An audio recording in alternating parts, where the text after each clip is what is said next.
श्रीवर्धनला. पवारसाहेब त्या व्यासपीठावर होते, उद्धवसाहेब त्या व्यासपीठावर होते.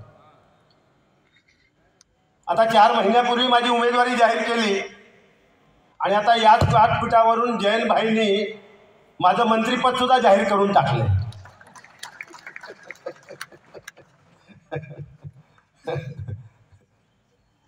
खरं म्हणजे इंडिया आघाडी ही या देशाची आजची गरज आहे आणि ही गरज ओळखून देशातील विविध राजकीय पक्ष केवळ राष्ट्रहिताकरता, लोकशाही वाचवण्याकरता, संविधान वाचवण्याकरता सगळे मतभेद विसरून एकत्र आलेले आहेत. सुषमाताई म्हणाल्या बरोबर आहे. मागच्या वेळेला यापैकी कुणीही माझ्या बरोबर नव्हतं. भाईंनी पण सांगितलं कुणी माझ्या बरोबर नव्हतं. आज सगळे माझ्या बरोबर आहेत आणि म्हणून इंडिया आघाडी म्हणून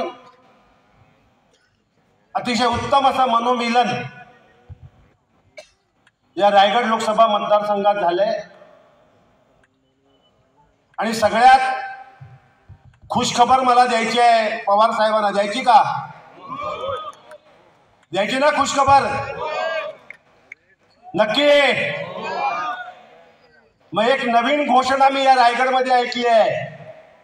काय घोषणा आहे? अब की बार तटकरे, अब की बार. हा, नाही, मी काल आंबेतला गेलो होतो. सदिच्छा भेट होती मोल्ल्यामध्ये.